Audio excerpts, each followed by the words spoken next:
Look at that. 1, 2, 3, 4, 5, 6, 7, 8, 9, 10, 11 dead octopuses there. Would have made good pot bait, that. Anyway, let's get going. Dive time.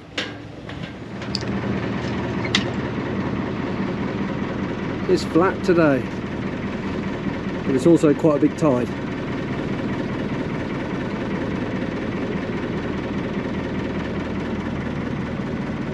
Matt's behind the old spinny thing today. Concentrating. Yeah.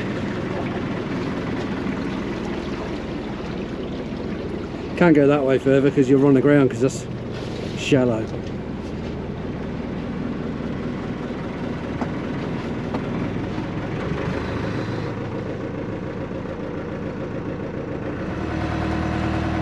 What are we doing? Where are we going?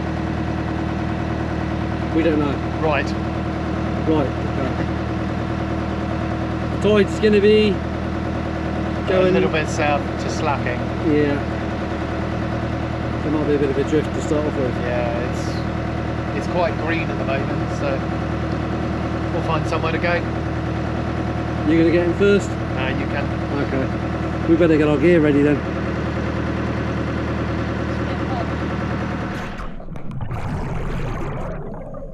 Welcome back below the waves. My name's John Paul Fallais and you'll be joining us on a scalloping mission. This one's a little bit different because we know the spider crabs are in now. We've seen some monster ones lately. And also we get to see, well, probably the most octopus I've ever seen. Well, in one area anyway. So historically we haven't really had octopus, you may know if you've watched some of my other videos. We haven't had them since about 1960s or early 60s, 62, 63, where a cold freeze basically got rid of them all. Or pushed them into different areas, but we never seen them in the shallows. There was one or two found for the last 10 years, but nothing ever really that serious. But now we're finding them absolutely everywhere. But randomly saying that, yeah, there's a lot of octopus around, but there's also a lot of crab around. The scallops have dropped off. I don't know, yeah, you could probably say drastically dropped off at the moment. We're not sure if that's just the part of the year, because normally towards the summer the numbers drop down. There is plenty of smaller ones, sort of 50 pence right up to probably 70 millimeters, 65, 70 millimeters. So there's loads there, but they're well under the minimum size. So let's see what we can get. Numbers that Richard and Matt have been getting lately are very, very low. And let's see if we can beat our 2 dozen near some of the large spider crabs. As with everything looks bigger underwater, but that one certainly is a big one. Well over the minimum legal limit size. So Guernsey's minimum landing size, or minimum size, is 13 centimeters for spider crab. This is measured between the two horns protecting the eye sockets to the rear of the carapace. And you've got to measure it along the centre line of the carapace. Not quite sure why they're still using centimetres in the minimum size. I mean, I stopped using centimetres when I left school. Probably the last time I done maths, actually. But yeah, people just don't use centimetres for some reason. So, 130 millimetres. Or in inches, just over 5 inches. Never ask a fisherman for estimated sizes of these, because I'll always exaggerate. But I reckon these are both well over 130, probably close to 150. The benefit for catching these by hand is obvious. We can just pick and choose whichever ones we want. So I just checking what size they are. I only take the big ones. I don't want them too big though, because they won't fit in the cooking pot, and also they're a nightmare to get in the bag. So the spider crabs have probably come in at the right time, to be honest. We normally see them coming into the shallow waters around about May time. But one thing that I've noticed that's slightly different is all of these spider crabs are very large compared to what we normally see. And the majority are male. Yeah, some are missing legs and stuff and been in fights, but that's no different to normal. And what we're tending to find is some of these spider crabs aren't on the reefs, they tend to be out on the sand. Which is kind of normal anyway, as well. But there's always been plenty of other smaller crabs, like the masked crabs. And I have seen the occasional velvet swimming crab as well, and the marble crab. which I think the marble crabs might be evasive. So there's quite a bit of talk at the moment about aquatic invaders, as they call it, at the Guernsey Harbour. There is a leaflet on their website you can download, actually. It's quite good. Watch out for aquatic invaders. It's chatting about carpet sea squirt, or also known as sea vomit, I think they call it. Wireweed, which is loads in Guernsey anyway. Chinese mitten crabs, zebra mussels, and Japanese skeleton shrimp. So it all seems to be Asian varieties that come over. I suppose it's similar to the Asian hornet as well. They come from a warmer environment, and I think they're just slightly more stronger, invasive. And I think they call them invasive, non-native species. And there's a few policies that have come out. If not, they might have even already come out in Guernsey. So we are seeing different sea life. And why is that? Well, I believe it's just a cycle. I don't know. I haven't got all the information. I'm not willing to go out and search for all the information, and I think it's going to cost a lot of money to figure it out that it is just a cycle. So my remit is to enjoy it and bring you as much footage as I can, and just enjoy what we've got at the moment.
You may have noticed, for every big one I'm taking, there's actually a small one as well, not far behind it. So, like I always say, good for the future. Look at the size of this beast. Know he's big when he takes a couple of seconds to stand up. Show how big he is compared to my hand. Another big one there, hidden inside that, whatever it is, I don't know. And now he's trying to fight me.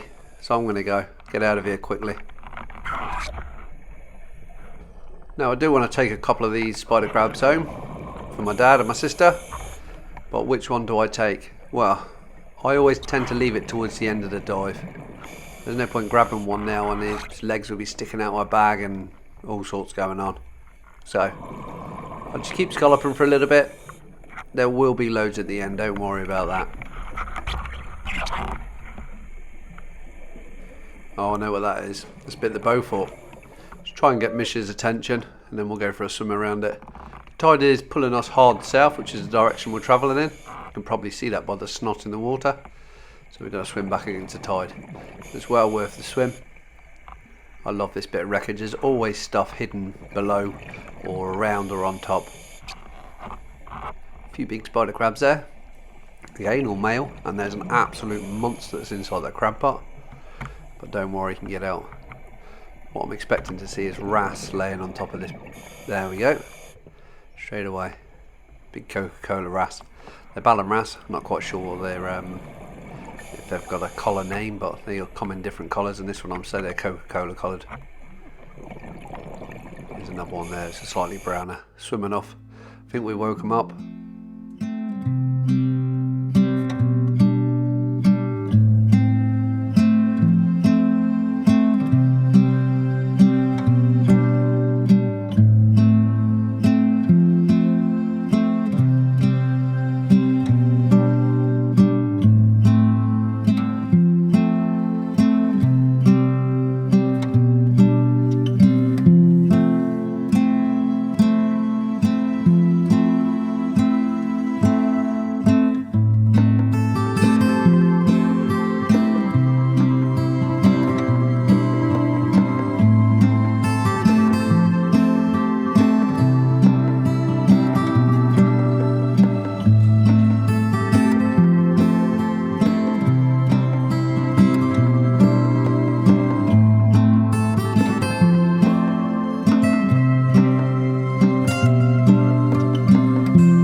I could sense the trenches coming up soon, and here it is.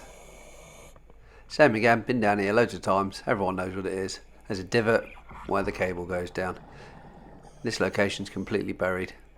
We'll whip over the top of this, we're not going to spend any time looking in here. I don't think there is actually scallops in the bottom of here. Normally you get them on the sides, but not in the bottom.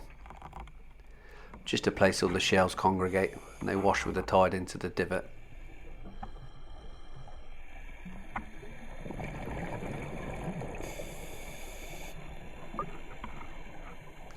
I said earlier on we're only seeing males. These are all females, these. All of these spider crabs are females. The smaller ones with the smaller claws, they're a bit more rounder in their carapace than the males. The males are almost like a rounded top triangle. Probably not the easiest way to explain what they look like, but that's how I imagine it. And also they've got the large claws like this one here.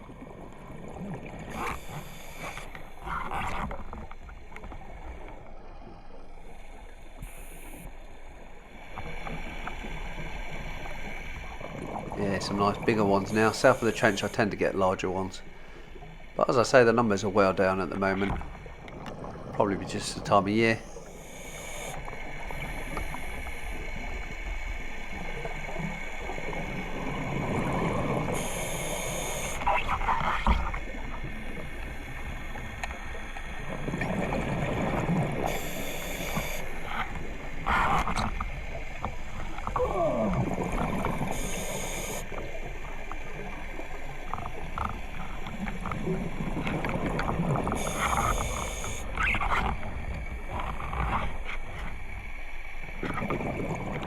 It is quite awkward when you're trying to film in the tide. Try and do 3 or 4 things at once.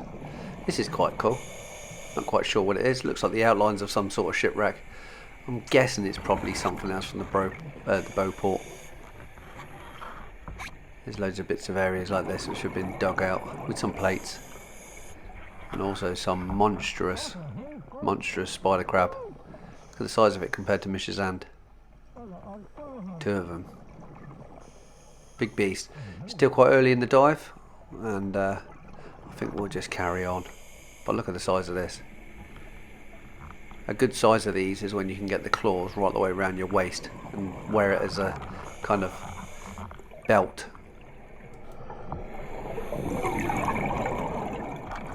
You can see how strong the tide is now. As soon as you touch the sand, it disappears pretty quickly.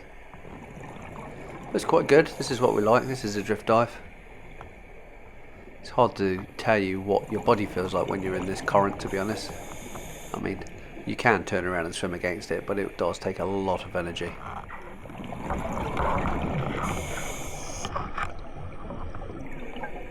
That's how quick it's moving. But it's no record, to be honest. This is kind of normal for on the east coast. The west coast you get it twice as strong. Alderney, well, it rips your dive gear off in Alderney. Very, very strong currents up there.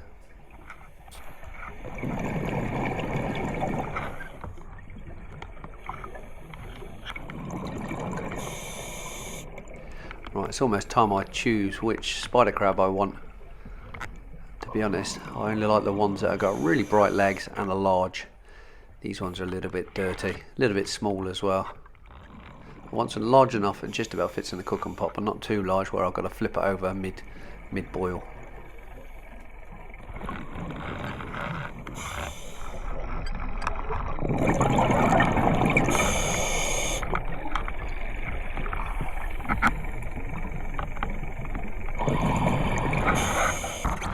I think it's typical. I think I've left it too long. Loads and loads of small scallops around here. The odd big one, that's a nice one. But now we're heading up into the shallows. We're probably in about 15-16 metres of water here. What I've decided to do is, because we are enjoying it, we've decided to do just one long dive. It's about 45 minutes in length. But sometimes it happens. Sometimes you're just having a good time and you decide you're not going to split the tank in half and you're just going to carry on. And now as we get into the shallows, it's a little bit merely now. We'll go past this patch. That's how many scallops I've got. No records have been broken, but I think we might, between me and Mish, have just got our 2 dozen. Covers our fuel for Richard taking us out, which is nice of him. We just leave the scallops on the boat and he does whatever he wants with them. People do ask where we sell them. Well, I don't sell them, but Richard sells them to restaurants. So potentially, if you go out to a restaurant in Guernsey, your scallops could have been caught probably 2 or 3 hours beforehand. And that's how fresh they are. We got sharks on the reef. Don't know if that was a bull or a dogfish, but I'm probably guessing it's a dogfish. And now I'll tell you exactly where we are. We're perfectly out from Tares Point, from Clarence Battery. And this is the reef that sticks out. Very low lying. And you can tell it's shallow because all the red seaweed's growing on it.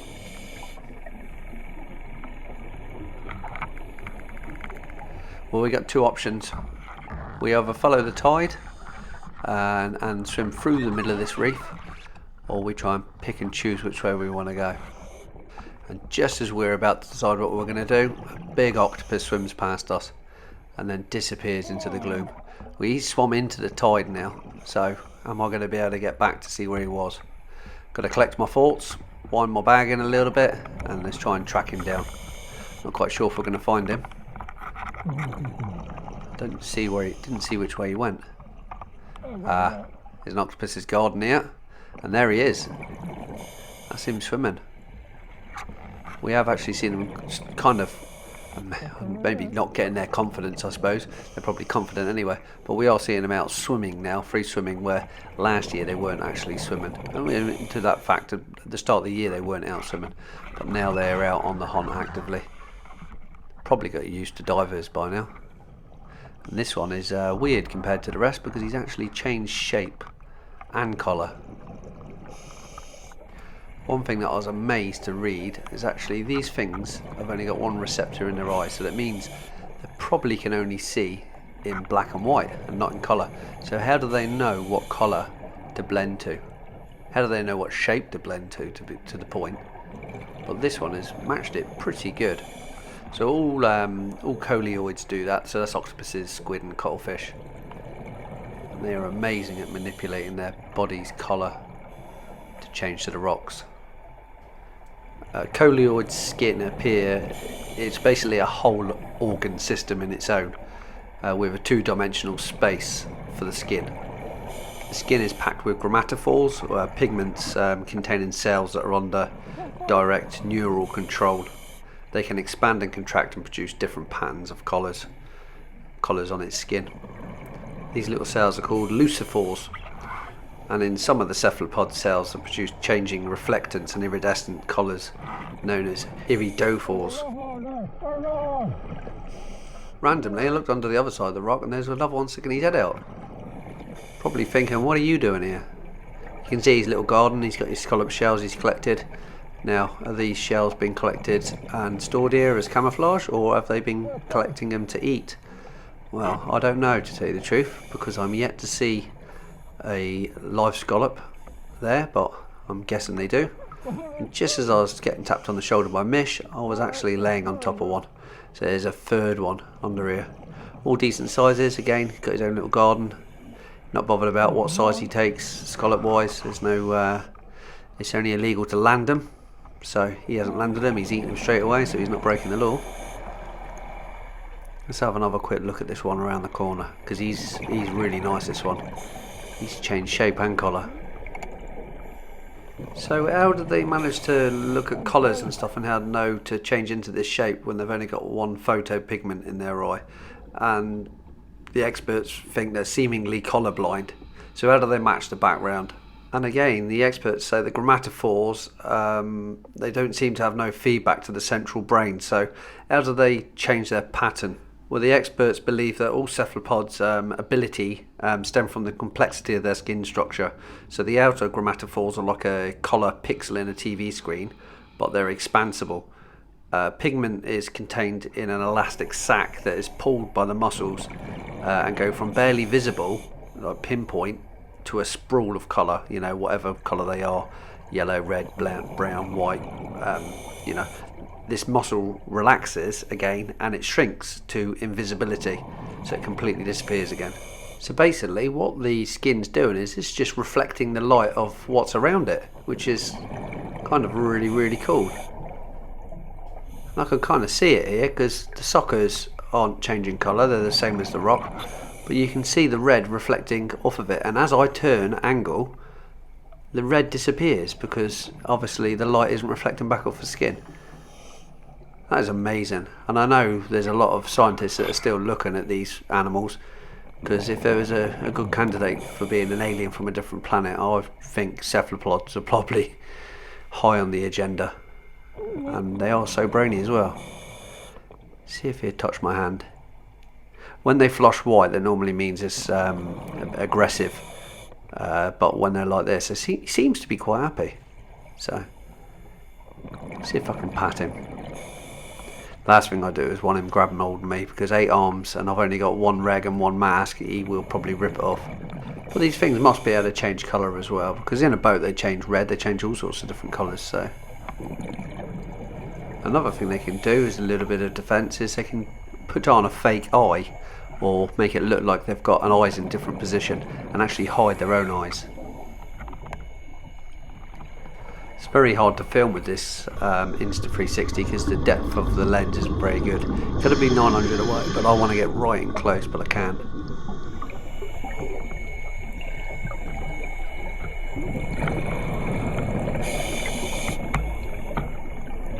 This one and the other one is really not happy with me.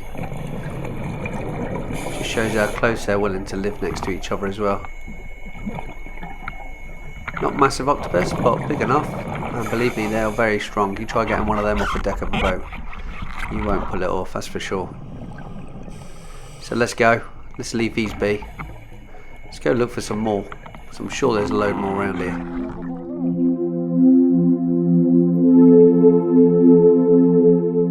Doesn't take long. Only 2 meters behind, I'm finding a trail of scallop shells on this reef. So I know there's one around here somewhere. Oh, here we go. No, maybe not. Maybe that's just a spider crab. I think the trail carries on. In fact, there's trail even over the top there, so... Oh, no, Mish has found another one. Yep, that's definitely an octopus's garden for sure. See if we can poke the camera in there. That crab doesn't know how bad he is. He's in a dodgy location. That's right, walk away. Walk away quick, otherwise you're going in my bag.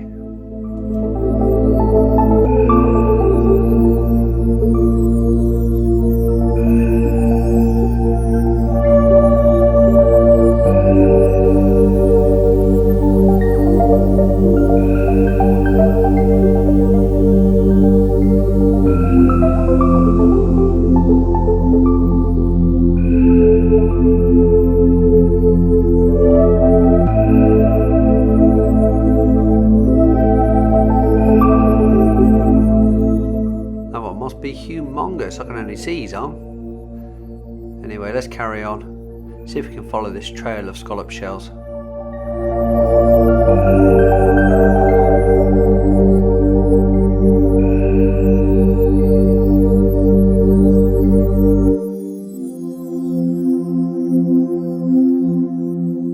Starting to run out of air, we ain't got much longer left, and then we're going to go up. Probably 2 more minutes and then we'll have to call it a day.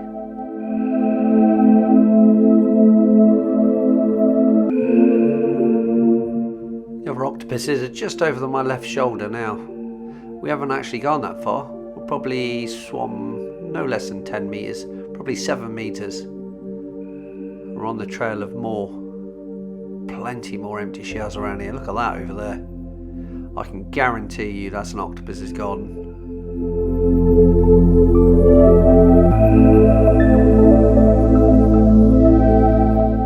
That's random. There's a starfish doing a handstand. Don't think I've ever seen that. Loads of empty crab shells as well. Look, what's going on here? Oh, right in the middle, and one in the hole. There's 2 there. Let's have a look at the one that's on the top. He's being pretty bolshy with me there. Can you see his eyes? His camouflage is in so well.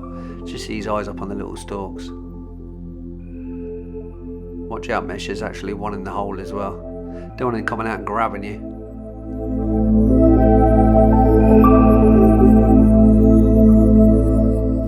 Let's get some lights on and have a good look at this. Uh-oh, I can see something that I was dreading. Can you see he's just about to eat a live scallop there? Still in the shell as well, and all of these have obviously been eaten recently. You can see how they've scooped them clean. We've got to keep an eye on our air because we're going to get 60 bar. I need to be starting to go up at 50 bar. Yeah, that's a live big scallop there. I'm not going to steal it for you, but I'm just checking. He's been caught in the act. He's been eating the scallops. So everyone complains about them eating the lobsters out the crab pots, but as we can see, they're eating the scallops as well. There's another beast in there, look. Sorry, I think I might have just woken him up. He's trying to get a bit of armour on him, so he'll pick up a couple of shells and try and block the hole, I'm guessing. The size of his eye. Massive orange eye in there. See if I can get him to come out. Nope. That flash of white means he's aggressive, so I'm going to kindly put my finger back where it belongs, down near my side. Let's have a good look at all the scallop they've eaten. Plenty of scallops. Also, I'm not quite sure what's going on with this little starfish here. Has one of them grabbed the starfish? Because I don't think I've ever seen one standing up like that before. In fact, I'm not quite sure if it's still alive. There's loads of slime coming out the top of it. Is that probably the right word? I don't know. There's something coming out the top of it anyway. Looks like it's smouldering. Looks like it's slightly on fire. Look at the collar on it. It's awesome. Just shows how big it is. Sorry, I think I scared him then. I call him Hims. I don't know. Is that another one that's full? No, that one's empty. No, it's full. There's a couple there that are full. He hasn't wrenched him open yet. He's not letting go of that big one in his mouth, is he? So, they're just as brainy as me. They know what a scallop looks like and they've been collecting them as well. In fact, this one's probably brainier than I am. Tell you what I'd love to do, if I had more time, I would love to just sit there and watch him and see how he opens this. I think I know how he opens it. He uses brute force and ignorance, pretty much the same as I do, but anyway. I've got a funny feeling that the suckers, they hold it and then they get some of the legs and prise it out, because some of these shells you see are actually split down the length. But there you go, evidence they eat large spider crab as well. And there's Mr. Angry down the hole. I'm not quite sure if it's angry or staying in the hole because it's probably got eggs. I don't know. I'm not sure. I heard quite a funny thing not long ago that a moray eel normally lives with the octopus. The moray eel, they use the moray eel as protection, but every so often the moray eel would nick a couple of the eggs off of it. I think they call that a symbiotic relationship. That one looks old. Looks like he's got some wrinkles. Right, Mish, we'll run out of time. Let's head up. I'd love to spend a bit more time with these animals and do a little bit more of my own research to see what makes them tick, how they eat scallops. But we got to go back to the surface. Well, I think Mish has beaten me yet again. But, I mean, that's getting normal now. I'm getting used to it. And if you don't know what we're doing our 3-minute safety stop. Don't have to do it, but it's a safety stop, and it's called a safety stop for a reason. So we're down a 50 bar, just going into the red. So it makes sense. And that's exactly where we are, right at the end of Tears Point. So we're not far from shore, and we're only in 15 metres of water. I think we've done okay-ish. I think Mish has beaten me again. In fact, I know Mish has beaten me again. In fact, that octopus had beaten me. Yeah, look at these. Look. Too small, too small, too small. Too small. Oh, he jumped.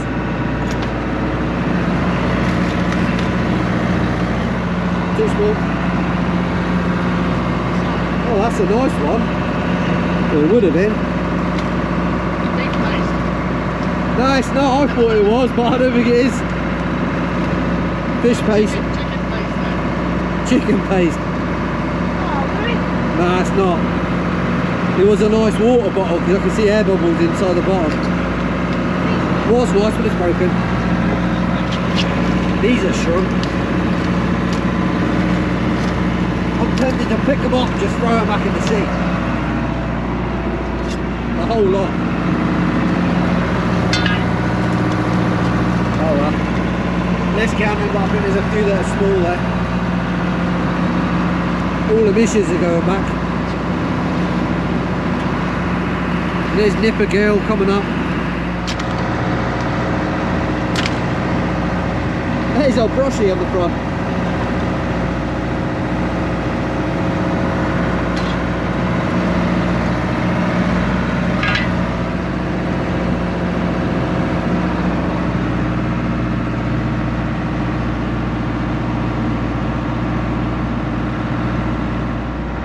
That's mine and Mish. Mish at 10, I had 13, but I just threw one back because I don't like 13. So 12 for me, 10 for Mish.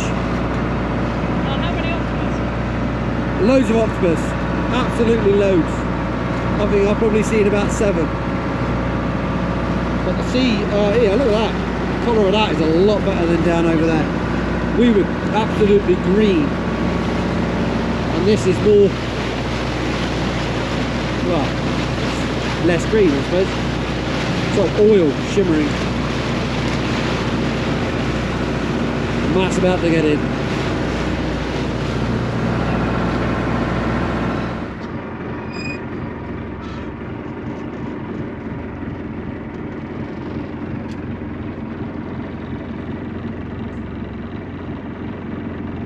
Matt must be coming off his line because there's his bubbles. And that's getting pulled towards him.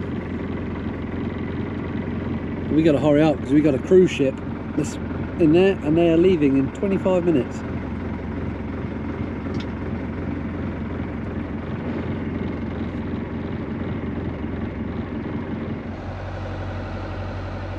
Remember to hit the subscribe button and put your notifications on, because I know a load of people on the last video didn't get the notifications. Don't know what happened on YouTube, but apparently it just didn't show up. I've had a few people tell me. Hope you enjoyed that, and I will catch you on the next tide.